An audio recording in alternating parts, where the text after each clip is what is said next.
संयुक्त राष्ट्र में अमेरिका की पूर्व राजदूत निकी हेली ने ईरान के झंडे वाले उस तोस्का जहाज को लेकर बहुत बड़ा दावा किया।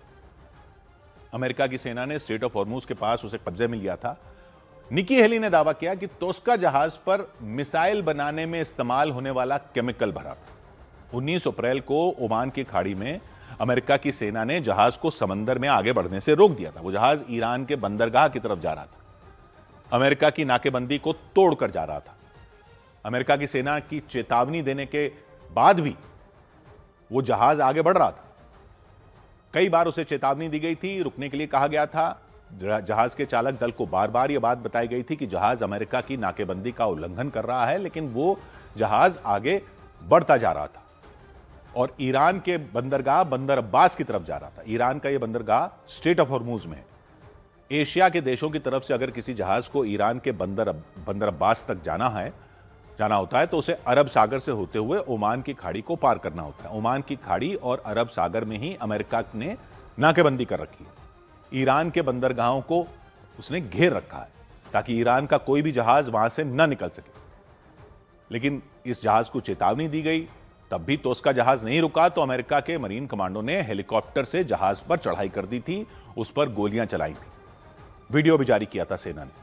कुछ ही घंटों में जहाज पर अमेरिका की सेना ने कब्जा कर लिया था। तो निकी हेली ने दावा किया कि वो जहाज चीन से आ रहा था, उसमें चीन ने ईरान के मिसाइल कार्यक्रम के लिए खतरनाक केमिकल भेजा था। निकी हेली ने आरोप लगाया कि चीन ईरान को मिसाइल बनाने में मदद कर रहा है। कुछ रोज पहले भी अमेरिका ने चीन पर आरोप लगाए थे, युद्ध में ईरान की मदद करने के आरोप लगाए थे। ट्रंप ने चीन को चेतावनी भी दी थी कि अगर चीन ने जंग में ईरान की मदद की या फिर हथियार दिए तो उसे गंभीर नतीजे भुगतने होंगे। हालांकि चीन कई बार यह कह चुका है कि वो ईरान की हथियार बनाने में कोई मदद नहीं कर रहा। उसका कहना है वो ईरान को हथियारों की सप्लाई नहीं कर रहा।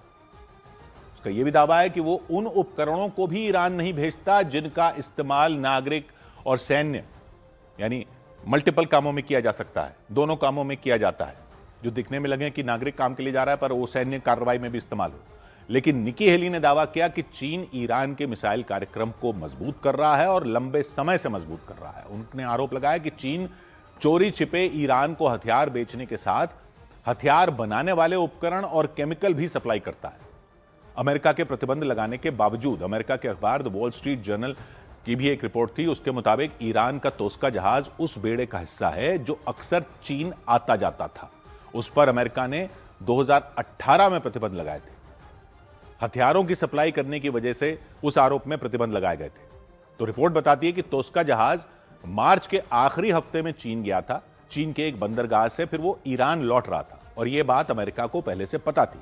अमेरिका को इसकी भनक लग चुकी थी क्योंकि तोस्का जहाज पर ईरान की जिस कंपनी का कंट्रोल है, पिछले साल उसी कंपनी के 2 जहाज चीन गए थे। दोनों जहाज चीन से 1000 टन ऐसी सामग्री लेकर ईरान आए थे जिसका इस्तेमाल मिसाइलों का ईंधन बनाने में किया जाता है। इसीलिए जब तोस्का जहाज ओमान की खाड़ी से ईरान की तरफ बढ़ा तो अमेरिका ने उस पर कब्जा कर लिया था। इधर न्यूज 18 की एक्सक्लूसिव रिपोर्ट के मुताबिक चीन ने ईरान के नेताओं को बातचीत करने के लिए कुछ सैटेलाइट फोन भी दिए। उन सैटेलाइट फोन से ही ईरान के नेता पाकिस्तान और रूस के नेताओं से बातचीत कर रहे हैं। खुफिया एजेंसियों के सूत्रों के हवाले से यह खबर बताई गई कि चीन ने पाकिस्तान और ईरान के बीच बातचीत कराने के लिए खास तरह की सैटेलाइट हॉटलाइन तैयार की ताकि ईरान के नेताओं की बातचीत की भनक अमेरिका या इजराइल को न लग सके और बातचीत वो सैटेलाइट के जरिए हो जाए, फोन नेटवर्क का इस्तेमाल ही न करना पड़े, कोई उनकी बातें सुन न सके। क्योंकि ईरान को अमेरिका और इजराइल पर रत्ती भर भी भरोसा नहीं है। ईरान के नेता कई बार इस बात को दोहरा चुके हैं कि अमेरिका किसी भी वक्त उन्हें धोखा दे सकता है। बातचीत की आड़ में अमेरिका कोई बड़ी साजिश रच सकता है। खुफिया एजेंसियों के सूत्रों का कहना है कि ईरान की IRGC सेना के कमांडर और ईरान के नेता ऐसी किसी भी तकनीक का इस्तेमाल करने से बच रहे हैं जिसका संबंध अमेरिका या फिर इजराइल से हो या फिर किसी ऐसे नेटवर्क से हो जिसको वो टैप कर सके। क्योंकि उन्हें यह बात अच्छी तरह पता है कि अमेरिका और इजराइल तकनीक के मामले में ये सब कर सकते हैं और करते आए हैं। उनके फोन हैक करते आए हैं, फोन हैक किए जा चुके हैं, उनकी बातचीत कई बार सुनी जा चुकी है। तो वो मानते हैं कि वो ये सुन सकते हैं, उनकी रणनीति का पता कर सकते हैं। ईरान को किसी पर भरोसा है इस मामले में तो वो है चीन। इसीलिए ईरान के नेता बातचीत के लिए चीन के सैटेलाइट फोन का इस्तेमाल कर रहे हैं। न्यूज़ 18 की एक्सक्लूसिव रिपोर्ट है कि चीन ने ईरान के अधिकारियों और नेताओं को कुछ सैटेलाइट फोन दिए हैं। ईरान के नेता उन्हीं चीन के दिए हुए सैटेलाइट फोन का इस्तेमाल बातचीत के लिए कर रहे हैं। सूत्रों के हवाले से बताया गया कि चीन के सैटेलाइट फोन बेहद सुरक्षित हैं, उन्हें हैक नहीं किया जा सकता, यह माना जाता है। और सूत्र बताते हैं कि पाकिस्तानी सेना के प्रमुख आसिम मुनीर भी बातचीत के लिए चीन के सैटेलाइट फोन का इस्तेमाल करते हैं। उधर समंदर के जहाजों से जुड़ी खबर देने वाली ब्रिटेन की वेबसाइट लॉयड्स लिस्ट ने रिपोर्ट दी कि ईरान के 26 समुद्री जहाज अमेरिका की नाकेबंदी को चकमा दे चुके हैं। पिछले एक हफ्ते में हॉर्मूज गलियारे को वो पार कर चुके हैं। हालांकि अमेरिका का दावा है उसने ईरान तक जाने वाले या वहां से आने वाले जहाजों को पूरी तरह रोक रखा है, उसके तेल कारोबार को रोक रखा है, गैस कारोबार को रोक रखा है। लेकिन रिपोर्ट ये कह रही है कि ईरान के कई जहाज अमेरिका की नाकेबंदी को भेदने में सफल रहे, स्ट्रेट ऑफ हॉर्मूज से निकलने में सफल रहे और अरब सागर के रास्ते दूसरे देशों तक जाने में भी सफल रहे। वो भी तब जब अमेरिका ने हॉर्मूज गलियारे के बाहर सख्त पहरा लगा रखा है और ईरान के सभी बंदरगाहों पर नाकेबंदी कर रखी है। वहां से 12 से ज्यादा युद्धपोतों को वहां पर उसने तैनात कर रखा है ताकि ईरान की तरफ जाने वाले या वहां से आने वाले किसी भी तरह के जहाज को रोका जा सके। रिपोर्ट बताती है ईरान ने अमेरिकी घेरेबंदी को चकमा देने के लिए अपनी शैडो फ्लीट का इस्तेमाल किया, गुप्त बेड़ा।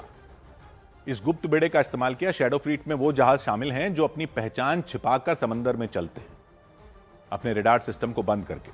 पकड़े जाने से बचने के लिए वो अपने बारे में गलत जानकारियां ट्रांसमिट करते हैं। रडार को जानकारी दूसरी मिलती है, तो इसलिए उसको शैडो फ्लीट कहा जाता है। जरूरत पड़ने पर वो अपनी लोकेशन बताने वाले सिस्टम को बंद कर देते हैं ताकि किसी को पता न चल पाए कि वो कहां पर है।